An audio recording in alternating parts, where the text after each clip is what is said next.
ভাবিলোঁ আজিৰ ব্লগটো অলপ বেলেগ ধৰণে বনাওঁ। সদায়ৰ দৰে মোৰ জাৰ্ণি আজিও আৰম্ভ হ'ল বাছটোপেৰে।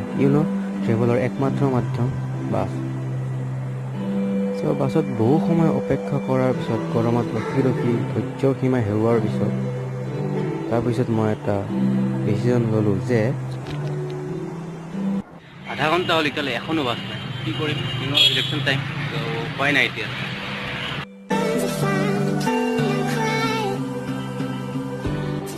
তাৰপিছত মই ভাবিলোঁ গৰমত এনেদৰে ৰখি থকাতকৈ খোজকাঢ়ি যোৱাটোৱে বেছি ভাল হ'ব।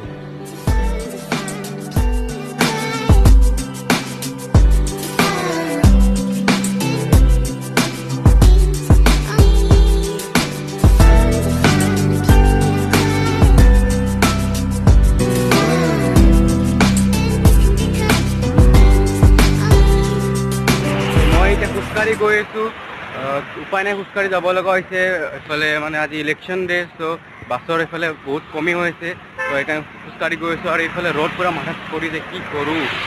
আৰু মই যেতিয়াই এনেকৈ অকলে ভ্লগিং কৰি গৈ থাকোঁ, মনত তেতিয়া মোৰ এটাই ভাবে যে মোৰ মনৰ পৰা লাজটো কেতিয়া যাব।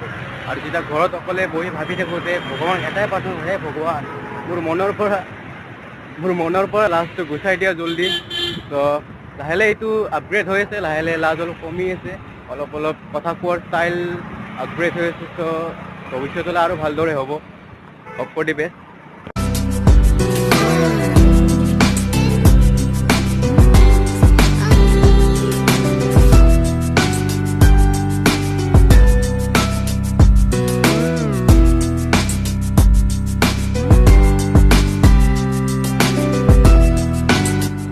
এনেদৰে খোজকাঢ়ি গৈ থাকি মই পালোঁ পাণবজাৰ।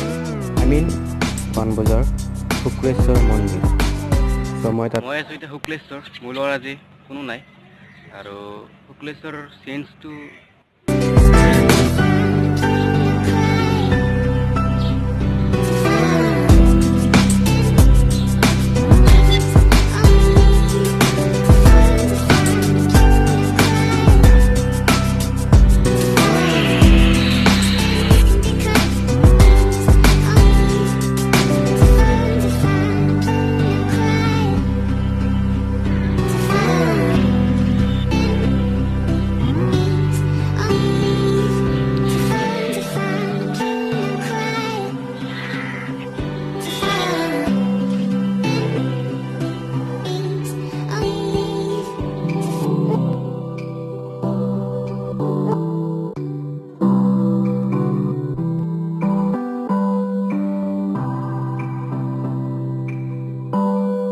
এনেকুৱা এটা জেগাত আহিলে কোনোবা লগৰ থাকিলে বহুত ভাল লাগে, কিন্তু অকলে ভ্লগিং কৰাৰ মজাও বেলেগ। সেই তলৰ ফালে শ্ৰাদ্ধ, কিবা পূজা পাঠ সেইবোৰ কৰা হয়।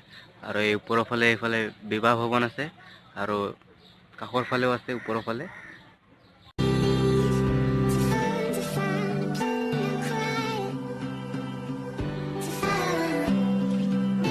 আৰু আপুনি যদি বিচাৰে এই চিৰিকেইটাৰ সহায়ত ব্ৰহ্মপুত্ৰ নদীৰ একেবাৰে ওচৰত যাব পাৰে।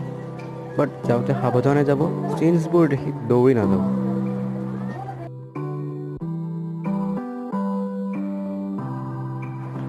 আৰু যদি মন যায় আপুনি পানীখিনি হাতেৰে চুই চাব পাৰে। এবাৰ চুই চাওঁতে কি যায়।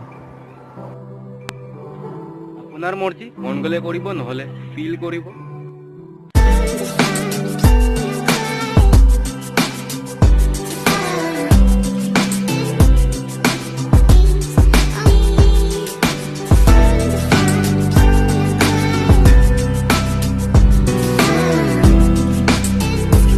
এতিয়া মই পাণবজাৰ শুক্লেশ্বৰৰ ওচৰত থকা এখন মিনি ব্ৰিজত আহিছোঁ।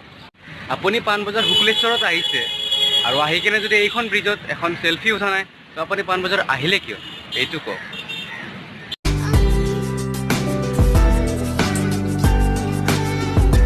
তো যিদৰে ভিডিঅ'টো ষ্টাৰ্ট কৰিছিলোঁ, সেইদৰে ভিডিঅ'টো এণ্ড হ'ব এতিয়া। আৰু এইফালে অলপ ছায়া আছে, তো এইফালে আছে, নহ'লে বাছ ষ্টেণ্ডটো এইফালে আছে। তো তেতিয়ালৈকে be a part of my channel, subscribe and good by.